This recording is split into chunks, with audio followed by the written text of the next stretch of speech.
the chat, or if you prefer to ask your question directly, just raise your hand and we will unmute you so you can ask it directly. So we have three very interesting papers for our final panel of the day. Our first panelist is Deboyoti Dan. He's been working, and I'm sorry, I'm going to butcher this name, but I try my best to not do that. In Nava Baligunge Mahavidyalaya. Yes. It's college. You can say college. It's a Bengali name for the college. Okay. I hope that was not too bad. He has a special interest in modern and postmodern literature and theories. He learned French initially from the Ramakrishna Mission, and then pursued further diplomas in French from the French Alliance in Bengal. He has several publications to his credit, including a book of poems, Enigma of Red Shadows. He was awarded the first prize in the World French Poetry Competition known as Le Printemps de Poésie. 2007. He had worked with the French Alliance of Bengal as a cultural co-coordinator in the Cine Club from 2007 to 2009. His paper is entitled Medieval Political Histories and Their Unconscious Implications in a Sacrifice of Fire. So Dan, the floor is all yours. Okay, it was a real pleasure to be selected in this space, and it was kind of a surprise for a presenter to be who is more well versed in the nuances of postmodernism to present a paper in medieval. So I tried not to use too many jargons. I tried to keep the things as simple as possible. Anyway, so the title of my paper is Medieval Political Histories and Their Unconscious Implications in a Song of Ice and Fire, a novel which was popularized by HBO version of it in the screen, and in the textual version of it exists in the writings of Martin. So next slide. So I would like to start with the collective unconsciousness. The Jung's notion of the collective unconsciousness ranges from a passive repository that records the history of all human reactions to the world of an active substratum, that is, the ground out of which all reality emerges. The components of the collective unconscious were first said by Jung to be primordial or ancestral images, and later archetypes that manifest in consciousness through images, strong effects, and behavioral patterns. So when we are looking into this on-stage production, or rather the screen production of Game of Thrones, which moves from the textual space of Martin of 21st century into the space of medievalism, we see a kind of collective unconsciousness being adapted by him and by the HBO conductor of the series, Ryan Kondo and David Weiss. And we see this idea of medievalism that is there, both in the screen version as well as in the textual version, is a formative of the collective unconsciousness of Jung, which I have read out. And the Old English ideas of that came from Beowulf and to the other sagas, which I will talk about, forms a substantial background on which Martin has forged his idea of Game of Thrones, Song of Ice and Fire. So Beowulf, who was is the Old English heroic epic, that was the first Old English heroic epic, in England. Beowulf, the most substantial surviving Old English epic, refers back to an age of monster slaying in Scandinavia. Just as Martin invokes the era of always winter in both time and space, and the Whitewalkers as well as dragons are the elements of archetypal fear in the collective unconsciousness. Just as Beowulf's original audience must have shared a mixed culture, one which readily responded to an ancestral pagan world, and one which also recognized the relevance of primitive heroism to a Christian society. The audience of the present 21st century are in kind of similar mixed in their pagan ideas of heroism and the Christian values. And therefore, it was not very difficult in the collective unconsciousness to relate the medieval ethics, the medieval ideas, and the archetypes of fear, archetypes of fighting dragons and the dragon slayers, and the archetypes of castles, archetypes of blades, that is swords. All these are kind of come down to us in our archetypal ideas through the textuality of Martin and through the performative spaces of HBO's version of Game of Thrones on screen. And thus, both the works are strongly linked to the Germanic roots of English nations, allowing us to experience at first hand what is primordial, elemental, and primitively powerful in the Teutonic world, bringing us face to face with the collective unconsciousness of the Anglo Saxon period by returning to the dark beginnings in an age-long antecedents to it. So this is the maps which I have tried to find out. So on left side, you have the map of Westeros as Martin provides. So at the top, we have a land of always winter. And then we have the north. Then we come across the main place, which is called Westeros. And on the other side, we have the Iron Islands. Below, we have the Riverlands. I think the map is visible. Yeah. And finally, we reach, and at the end, we have dawn. Now, what I tried to do in the right-hand side, the right-hand side one is not the original map of Martin. It is a map of present Europe, and I tried to link that if Westeros is regarded as a fictive form of Europe, what are the parameters that you can look through?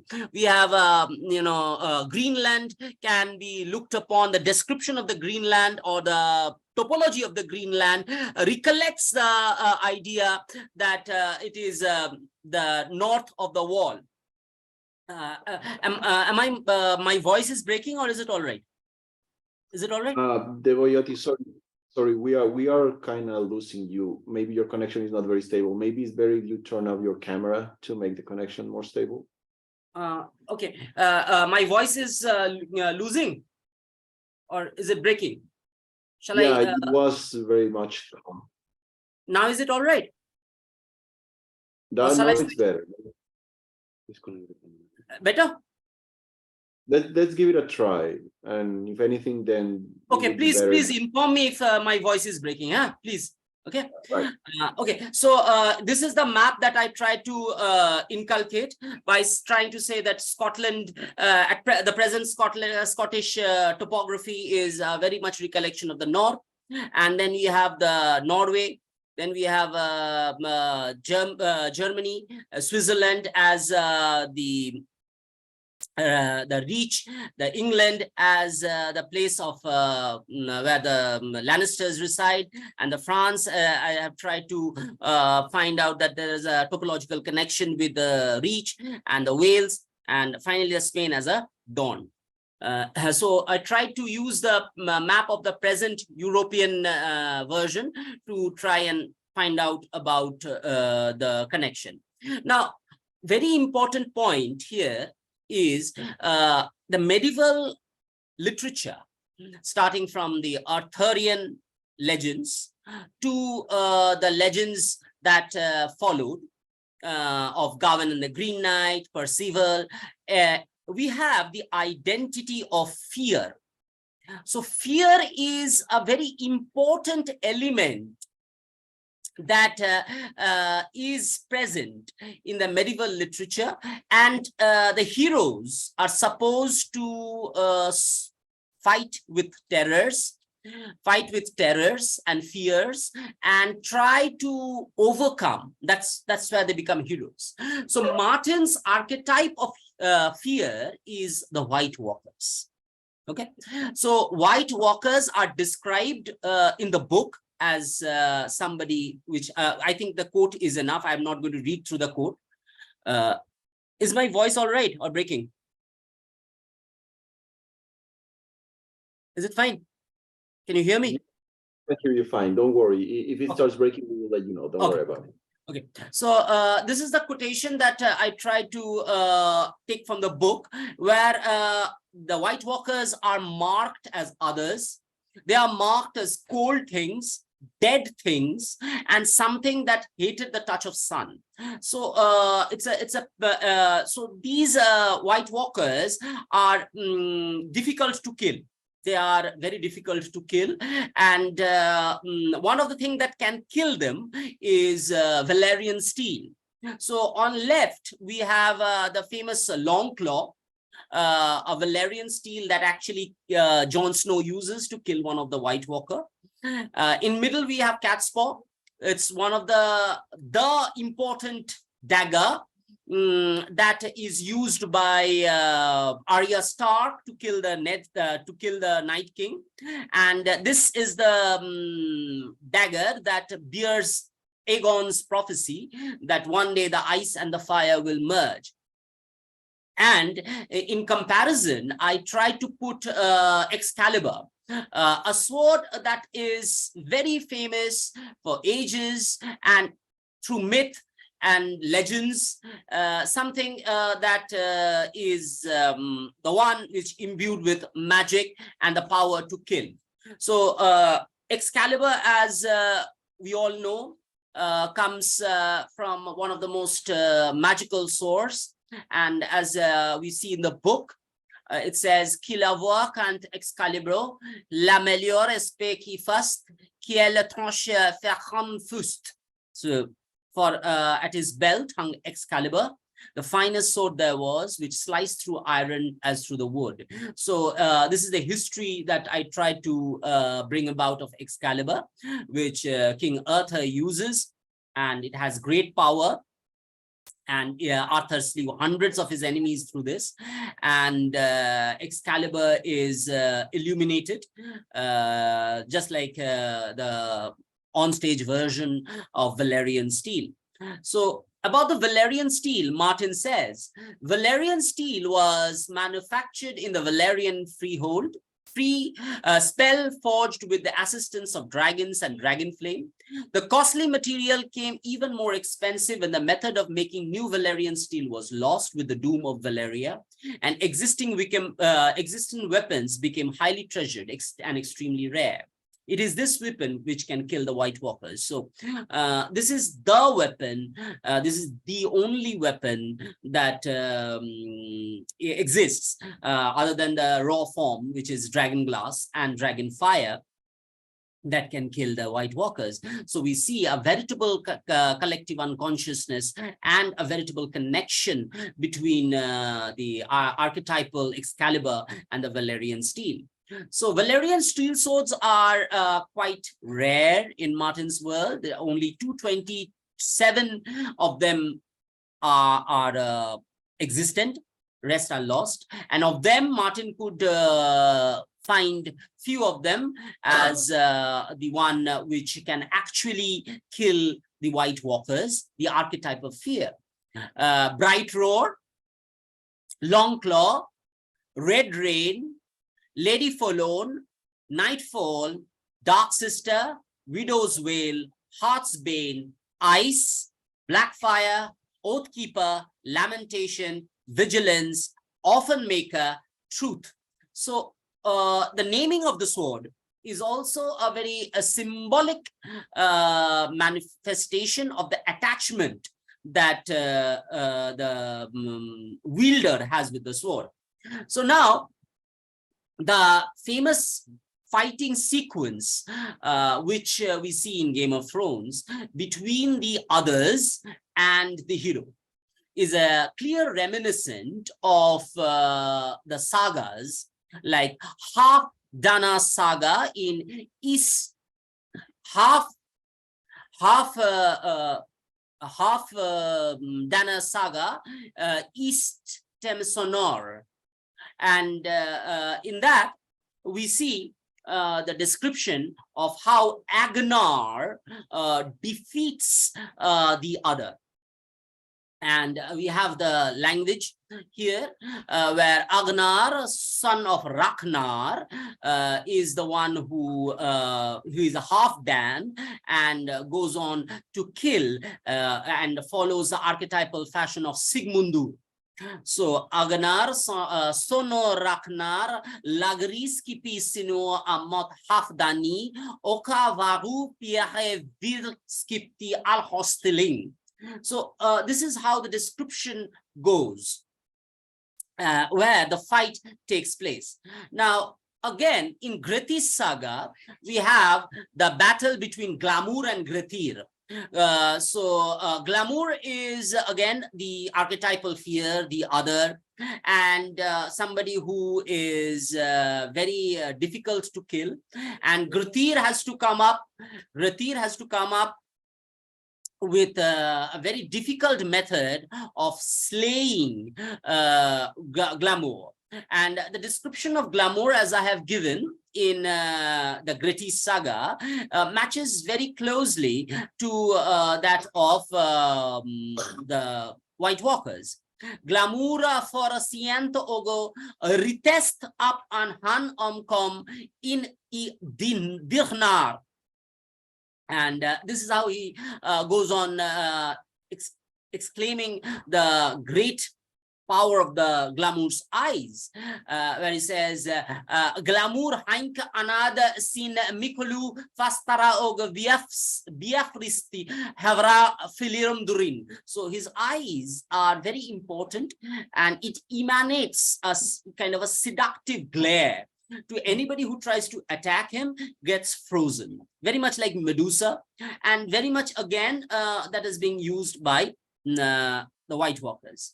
Now, if we come to Grendel in the Beowulf, we see a similar description of the others, the one who lives in a land beyond, and he's been in Old English he's called Fiend on Hell, that is a fiend from hell, and his famous was described as Grimagheist, a grim ghost. So this is the Old English language version of it. Iadelich od date an on gun Frianna Freeman Fiend on Hell Weisse Grimagheist. Hen Grendel hatten mir skapta se pe mohas hiold fien und fasten fiffel sign ie hard.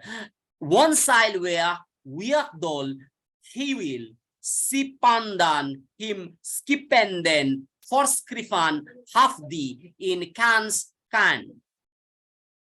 Now I have tried mathematical analysis to try and find out the quotient of how Martin is treating human beings versus these supernatural creatures.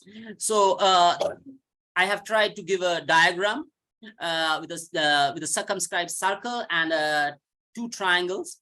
where AB is equal to life and BC is equal to death. AD is Wudish Licht, the white light, that is the power of goodness, and DC is the Dunkelslicht, the dark energy of the others. And as we know, angle ADC is twice the angle of ABC. Thus, Martin's world show that the angle of our residence, which is obviously ABC, is with our transient life, and the dragons and the Whitewalkers and the others reside in the angle ADC, which occupies twice in terms of space and of our residence. So Beowulf's famous fight with the dragon is something that is influential and something that is present mostly in the subconscious ideologue of the writers. And this is the fight that I've tried to describe. And finally, I come across, how much time do I have? Can you just tell me a bit? Anybody, please? You have around. Excuse me? Sorry. You have around 5 more minutes. Okay, thank you. I try to maintain the time. Yeah, so the idea of Yggdrasil is something that is very important in medieval history, because Yggdrasil is the tree that connects with all living energies. So on one side, you have the Whitewalkers, who are the dead energy, necro energies. They have the necropolitical energy. And on the other side, you have the living energy in the form of Yggdrasil, something that connects all living being into an energetic conduit. And in this particular series of Martin, Song of Ice and Fire, as well as in the TV series, we have the use of weirwood, which have a similar function. So what are weirwoods? Weirwoods have the 5-pointed leaves. 5 is again a very important symbol in of paganism, that is of the inverted pentagram, which is obviously much vilified during the Christian Inquisitions. The 5-pointed leaves and the sap of the weirwood are blood red, while smooth bark on the white trunk and woods are bone white. Most weirwood have faces carved into their trunk. This was done by the children of the forest in ancient days and is now done by the free folk as well as the other descendants of the free men, such as followers of the old gods in the 7 kingdoms praying to heart trees in the gods' wood. In some case, sap has collected in the crevice of the carved faces, giving the trees red eyes, which have been known to drip sap as if trees were weeping. And a weirwood will live forever if undisturbed. So you have famous instances of weirwood as in the Winterfell. In the God's wood, we have weirwood as a symbol of sacred tree, and it's followed. It's being followed by the children of the forest worship, and the weirwoods bear witness to an important ceremony such as marriages, oaths, and everything. So, in conclusion, I like to end this paper by trying to say why and what are the end product of my research. So finally, number one, the archetype of fear that is there in the form of Grendels and glamour is coming through the ages, and phobia is the reason the heroes are required. And that is one of the very important point that I tried to raise. Second, very importantly, is the otherworldly creatures and their relation with human are based on mutual distrust. And even though Daenerys Targaryen actually rides dragon, very few actually can establish connection with the dragons after the fall of Valyria. And obviously the White Walkers are non-negotiable. And thirdly, I tried to use how the White Walkers can be killed, and it's the connection of the blade, the magic imbued within the blade that is coming from the archetypal ideas of Excalibur to the Valyrian steel. And my final part of the paper was how Yggdrasil, the famous icon, archetype of spirituality and the guide to life is becoming a performative apparatus in the use of weirwood by Martin. Thank you.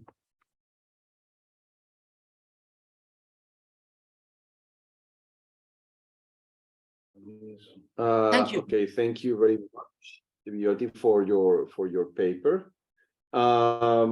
We seem to be having an issue because one of our panelists has not logged in. And Jan mentioned that he will join us in a moment because he's dealing with some issues at home. So in the meantime, we can maybe deal with some questions. If we have questions that come, I would like to check the chat with the participants. And if there are not questions for now, then maybe I can ask you the first one. As you mentioned in your paper, Martin seems to be using a series of archetypical ideas in order to create his world and communicate certain notions regarding fear, light, dark, etc. But we also know that Martin also inspired